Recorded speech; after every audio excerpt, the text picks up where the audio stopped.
The mining colony on Kepler 186 f wasn't supposed to be anything special. Another human outpost in the vastness of space, another footnote in humanity's slow expansion across the stars. That changed when Elena Santos' drill pierced something that shouldn't have existed 30 light-years from Earth. The artifact lay in a perfectly spherical chamber, its obsidian surface unmarred by the millions of years it had spent buried beneath alien soil. Elena's sensors indicated it was older than the planet itself. That should have been impossible.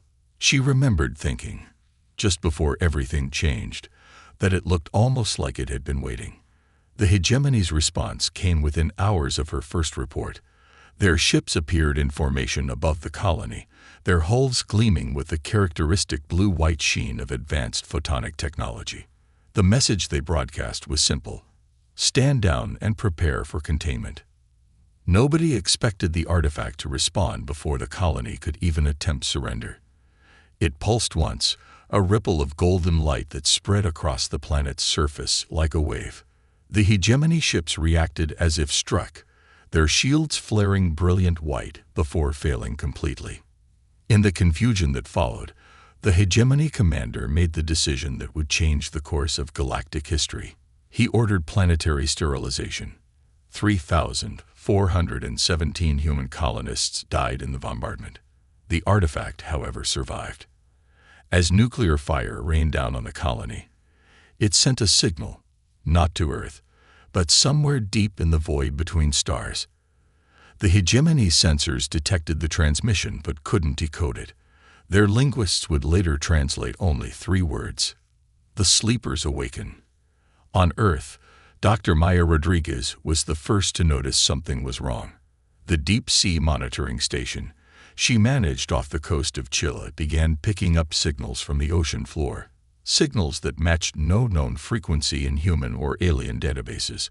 When she reported the anomaly to her superiors, she expected standard bureaucratic procedures. Instead, within an hour, her facility was swarming with personnel she'd never seen before, wearing uniforms that bore no insignia. An elderly man who introduced himself only as Director Chen took her aside. "Dr. Rodriguez," he said, his voice carrying the weight of secrets, "what do you know about human history?" "Real human history." Maya started to answer with the standard archaeological timeline. The rise of civilization, the Bronze Age, the Iron Age. But Chen cut her off with a gentle wave of his hand. "No," he said, "I mean what came before, what we were before we chose to forget." The facility's main screen lit up with images from Kepler 186 f. Maya watched in horror as the recording showed the colony's destruction. But then Chen showed her something else, data that made no sense, energy readings from the artifact that predated human civilization by millions of years, yet bore markers that perfectly matched human DNA. "We weren't meant to remember," Chen explained, his eyes fixed on the screens. "Not unless we had to. Not unless they found us again." He turned to Maya, his expression grave. "The hegemony's attack didn't just kill our people, Dr. Rodriguez. It triggered something. Something we buried in our genes, in our civilization, in our very planet, hoping we'd never need it again." Deep beneath them, miles under the Pacific Ocean's surface, ancient machinery older than humanity's oldest myths began to stir. Similar installations around the world, hidden in the ice of Antarctica, buried in the Sahara's sands, concealed in the heart of old mountains, awakened from their million-year slumber. The hegemony, believing they had contained a potential threat from a young spacefaring race, prepared for humanity's retaliation. They expected primitive fusion bombs, perhaps some crude antimatter weapons. Their analysts predicted a short, decisive conflict that would end with humanity's submission to hegemony authority. They had no way of knowing that they hadn't discovered humanity. Humanity had discovered them, countless eons ago, and found them wanting. The sleepers were awakening, and with them, the memory of why they had chosen to sleep in the first place.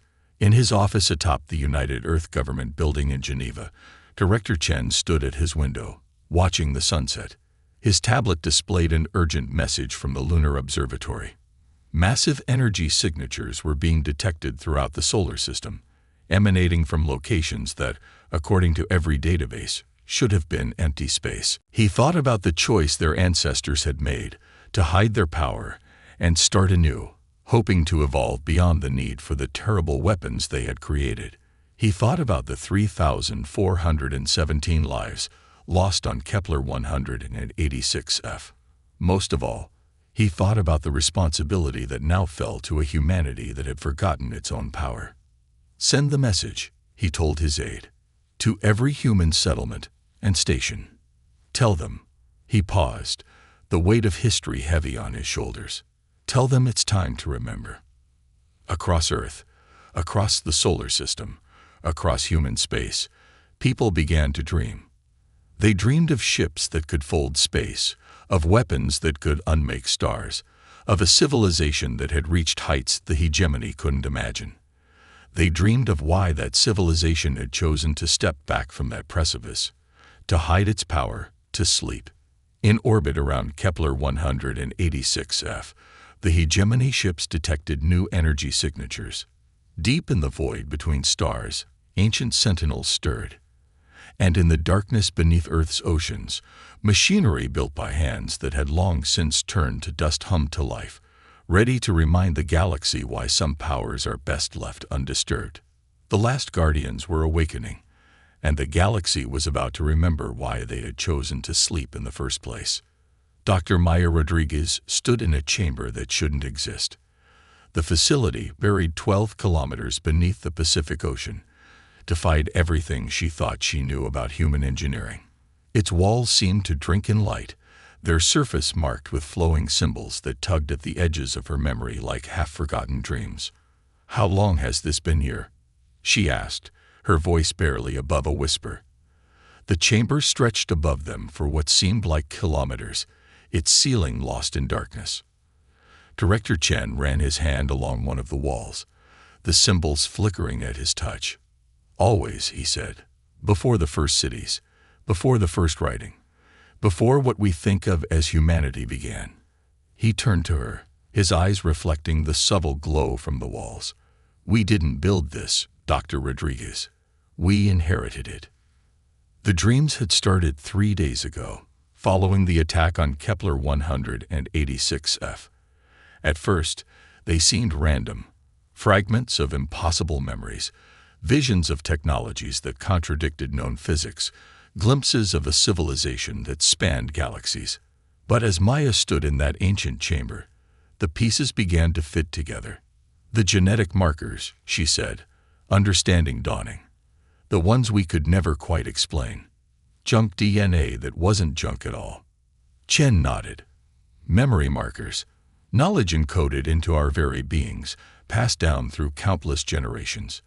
Dormant, waiting for the right trigger." He gestured to a console that had risen silently from the chamber's floor. "We chose to forget, Dr. Rodriguez, but we made sure we could remember when we needed to." The console responded to her touch as if it had been designed for her hands, because, she realized, it had been. The genetic markers weren't just memory storage. They were keys, tuned to human DNA. The chamber filled with holographic displays, showing her things that made her scientific worldview crumble. She saw the truth about Earth, not humanity's birthplace, but their chosen sanctuary. She saw the wars that had led them to this choice, conflicts that had threatened to tear reality itself apart. She saw the decision their ancestors had made to step back from the precipice of ultimate power, to hide their technology, to begin again as a simple species on a simple world. "We were the guardians," she whispered, the memories flowing through her like a river breaking through a dam. "Before we chose to sleep, we kept the peace." "More than that," Chen said. "We were the ones who made peace possible. When species reached the point of destroying themselves, we were there. When civilizations threatened to upset the balance of entire galaxies, we contained them. Not through conquest, but through guidance. Through wisdom earned at a terrible price." The displays showed her more, the network of facilities like this one, hidden throughout the solar system. The beacons placed in the void between stars, watching, waiting. The great ships, slumbering in the hearts of gas giants and the cores of asteroids, their power undimmed by millions of years of sleep. The hegemony, Maya said, understanding flooding through her. They're making the same mistakes we once did. The same mistakes we swore to prevent. Chen's expression was grim. Yes, but there's more. The artifact on Kepler 186 wasn't just a beacon. It was a test. One the hegemony failed spectacularly. He brought up new displays, showing the aftermath of the attack. They chose destruction over understanding, dominance over diplomacy. They proved they're not ready for the power they're developing. Maya watched as more data flowed across the screens. The hegemony was preparing for war, marshalling their fleets for what they thought would be a simple punishment of an upstart species. They had no idea they were about to face the architects of the very peace they had taken for granted. "Director," a voice called from the chamber's entrance. A young woman in a uniform Maya didn't recognize rushed in. "We're detecting massive energy signatures from Saturn. The Titan facility is activating." Chen nodded as if he'd been expecting this. "How many ships?" "All of them, sir. The entire 7th Fleet is awakening." Maya felt a chill run down her spine. "The 7th Fleet. One of 12, Chen said quietly. "The smallest of them. Insurance policies we hoped we'd never need to cash in." He turned to Maya, his expression serious. "Dr. Rodriguez, I need your help. The genetic memories are awakening in everyone, but few will understand them as quickly as you have. We need people who can bridge the gap between what we were and what we are." Through the displays, Maya watched as impossible ships began to emerge from Saturn's rings, their hulls gleaming with technologies that made the hegemony's most advanced vessels look like stone tools. In orbit around Earth, the first dreams were becoming reality as humanity's dormant knowledge surfaced. "We can't go back," she said, understanding the weight of the moment. "Once this knowledge is unlocked, once these powers are awakened, humanity will never be the same." "No," Chen agreed, "but we can do better this time. We have something now that we didn't have before." "What's that?" "Perspective." He smiled sadly. "We've lived as a young species. We've experienced the wonder of discovery, the joy of small victories, the pain of limited power. We've learned what it means to be vulnerable." He gestured to the displays showing the emerging fleet. "That knowledge, that experience, may be the most powerful weapon we have." In the void of space, the ancient ships moved with impossible grace, their very presence bending the fabric of reality. But in that chamber deep beneath the Pacific, humanity's greatest challenge was just beginning. Remembering not just how to use their power, but why they had chosen to lay it down in the first place. The awakening had begun, and with it, the true test of whether humanity had grown enough during their long sleep to wield the power they had once feared. Admiral Sarah Chen watched the hegemony's war fleet through eyes that were no longer entirely human. The genetic memories had changed them all, altering their perceptions in subtle but profound ways. Where once she had seen only stars and ships, she now saw the flowing currents of space-time itself, the delicate gravitational threads that bound the galaxy together. The hegemony had assembled their largest battle group in history, 50,000 ships gathered at the edge of human space. To their sensors, Earth's solar system appeared almost entirely defenseless. Almost. "They still don't understand what they're seeing," her XO, Commander David Reyes, said from his station aboard the Remembrance. The ship had emerged from Jupiter's Great Red Spot 3 days ago, its quantum crystalline hull drinking in sunlight like liquid metal. "Their sensors keep sliding right past our defensive grid.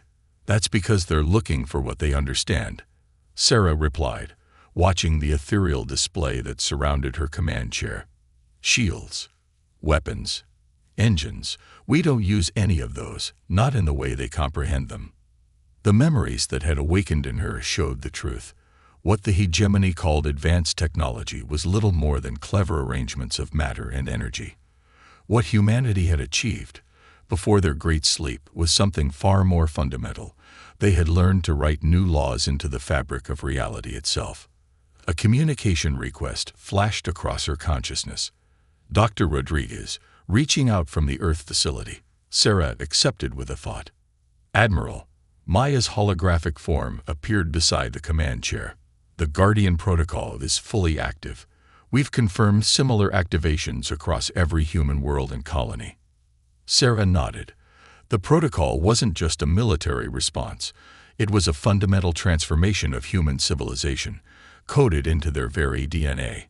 As the ancestral memories surfaced, humanity was remembering not just technology, but purpose. How are people handling it? Sarah asked, genuinely concerned. To have one's entire worldview transformed overnight, to suddenly remember being part of an ancient peacekeeping force that had once shepherded entire galaxies. It was a lot to process.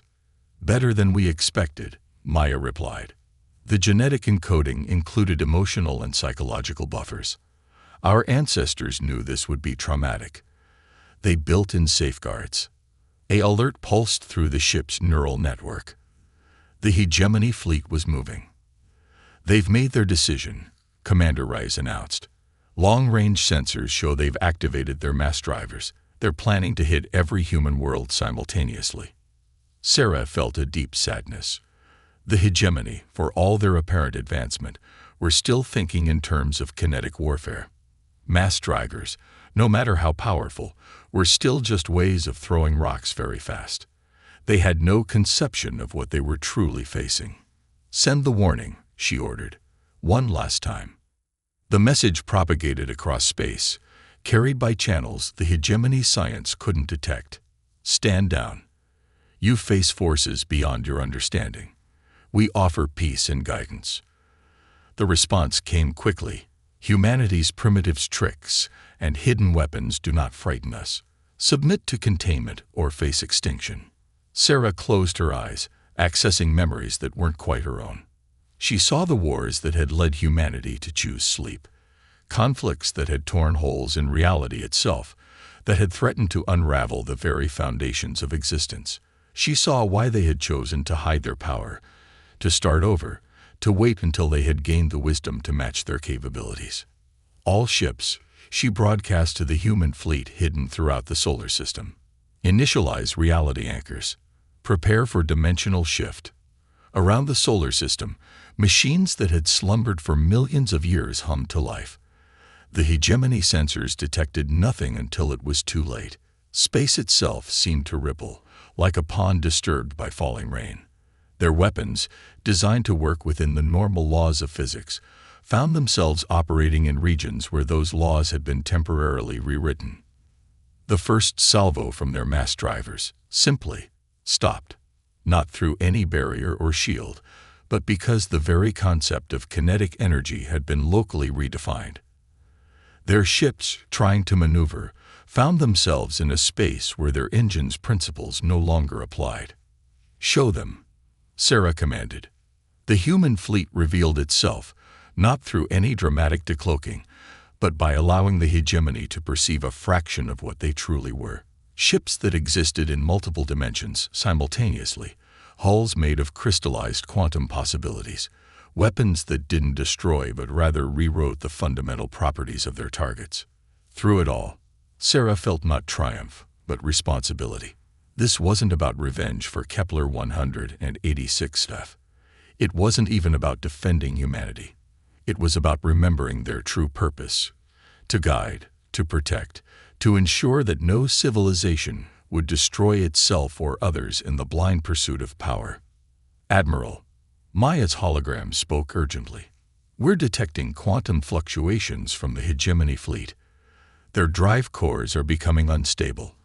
They don't understand what's happening, and they're starting to panic. Sarah nodded. Initiate containment protocols.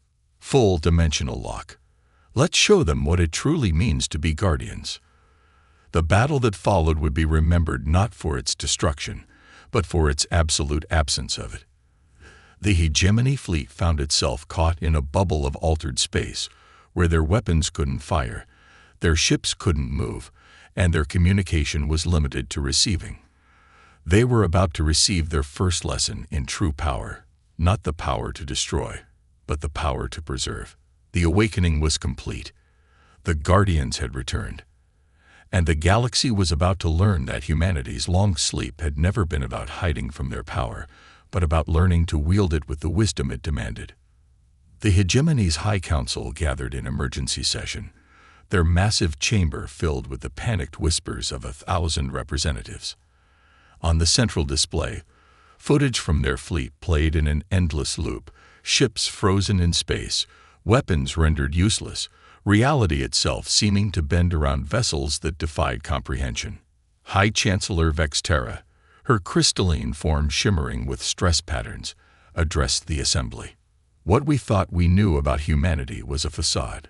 The primitive species we sought to contain has revealed itself to be. She paused, searching for words. Something else entirely. In the space above Earth, Admiral Sarah Chen was preparing for the next phase.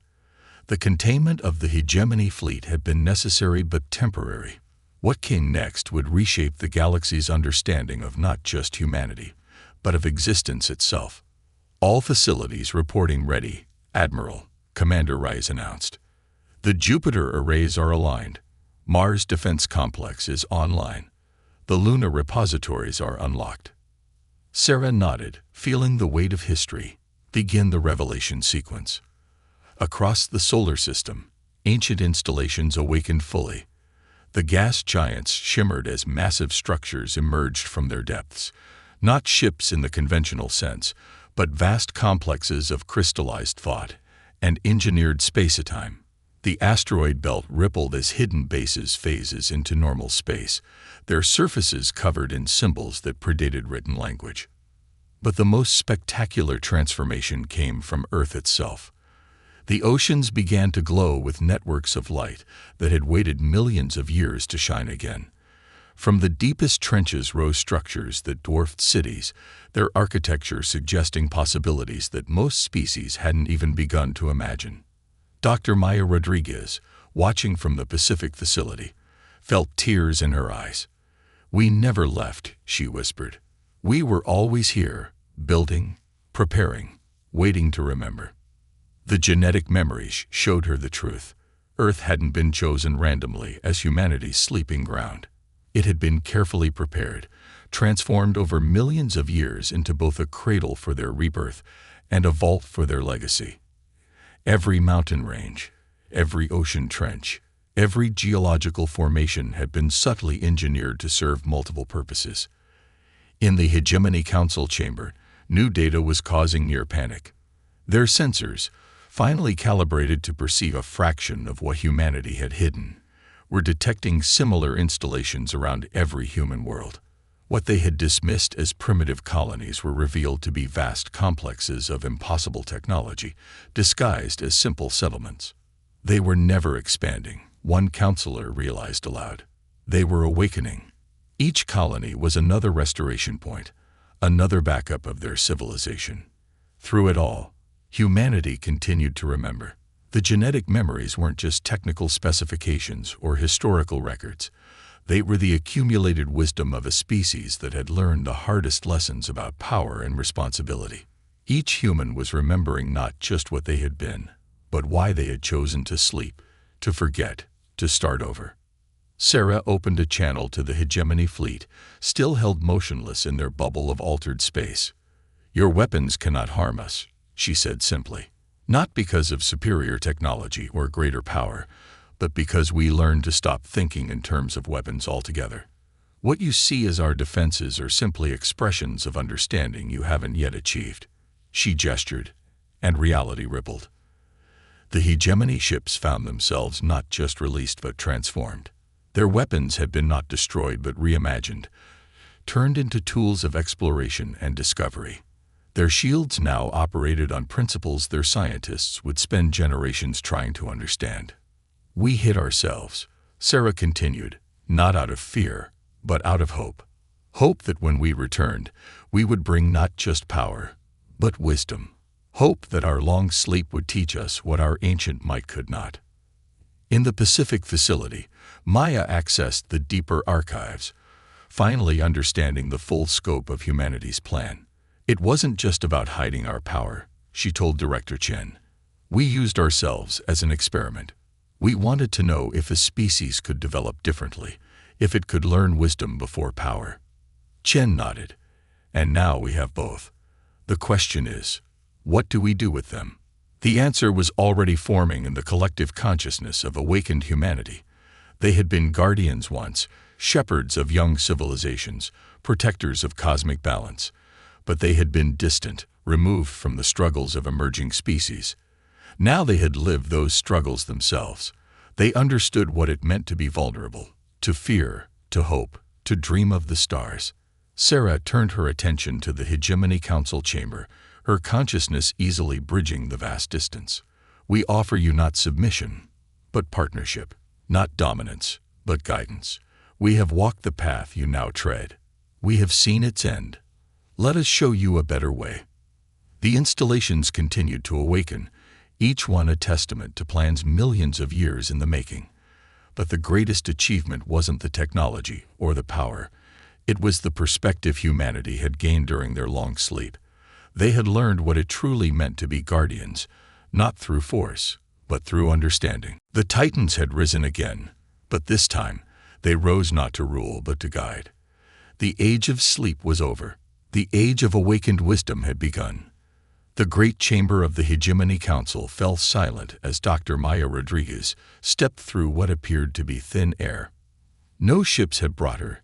No technology they could detect had transported her. She simply was, where moments before she had not been.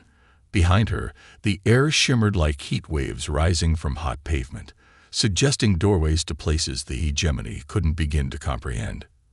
Your civilization stands at a crossroads, she began, her voice carrying easily through the vast space. As we once did, countless ages ago. As all species do when they begin to grasp powers they don't truly understand. The genetic memories flowed through her, showing her exactly why this chamber had been chosen for this moment. Eons ago, before the hegemony existed, this had been a place of judgment for another civilization that had teetered on the brink of destructive power. The very ground beneath their feet held the quantum echoes of that ancient time. High Chancellor Vexterra rose from her seat, her crystalline form catching the light. You speak of choice, yet you demonstrate power that could obliterate us at a thought. How is this not simply another form of dominance? Maya smiled, and with a gesture, revealed what truly surrounded them. The council chamber dissolved, showing them the true nature of space around their homeworld. Vast arrays of humanity's ancient technology had always been there, hidden in dimensional folds they couldn't perceive. Not weapons, but watchers. Not tools of destruction, but instruments of preservation. We could have unmade your civilization 1,000 times over the past 50 years, Maya said softly, since your first ships encountered our primitive colonies. Instead, we watched, we learned, we remembered what it was to be young, to be uncertain, to reach for power without understanding its price. Through the transformed chamber, she showed them visions of humanity's past. The wars that had led them to choose sleep, the civilizations they had guided, and those they had failed to save. The decision to start anew, to experience growth from the beginning, to learn wisdom through vulnerability. The attack on Kepler 186 awakened us, she continued, but not to wage war. You proved something we had hoped to be true, that even in aggression, there can be potential for growth. You attacked out of fear and misunderstanding, not malice. You sought to contain what you thought was a threat, not to destroy for destruction's sake. Admiral Chen's voice echoed through the chamber as her form appeared beside Maya. Which is why we offer you a choice. Not surrender, not submission, but partnership. The chamber shifted again, showing the hegemony counselors something that made them gasp in collective awe. The true nature of reality, the underlying patterns that humanity had learned to read and write like music. The potential that lay before them, if they could learn to see beyond power to purpose. We are the last guardians, Maya explained. Not because we are the only ones left, but because we chose to be the last of the old way. The age of distant overseers is over. We offer something new, guardianship through understanding, through shared experience, through wisdom earned rather than imposed. She extended her hand, and above it appeared a small light, a quantum seed of possibility. Accept, and we will guide you towards understanding you can barely imagine. Refuse, and we will still protect you, from others and from yourselves, but from a distance, until you are ready to choose again. High Chancellor Vextera moved forward, her crystalline form resonating with frequencies that suggested deep thought.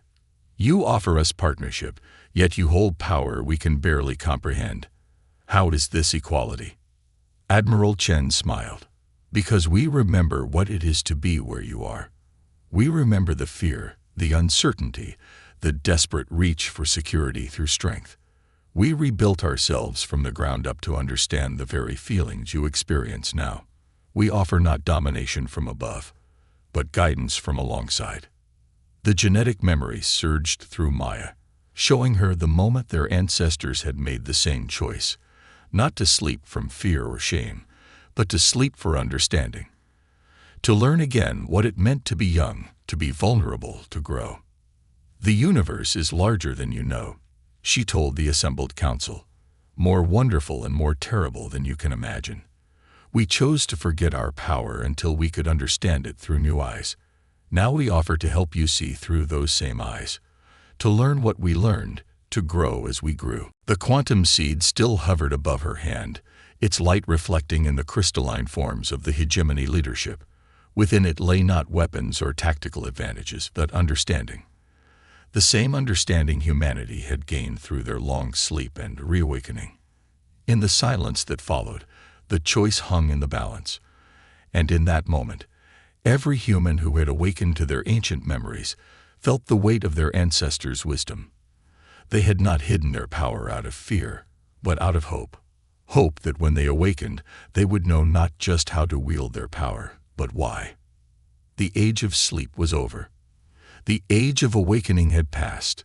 Now began the age of understanding, where ancient guardians and young civilizations would learn to walk the paths of power together, guided not by force, but by wisdom earned through choosing to begin again. In the depths of space, the great machines of humanity's past continued their eternal watch, no longer hidden but transformed. They stood not as weapons or warnings, but as beacons, lighting the way toward a future where power and wisdom, strength and understanding, could finally walk hand in hand.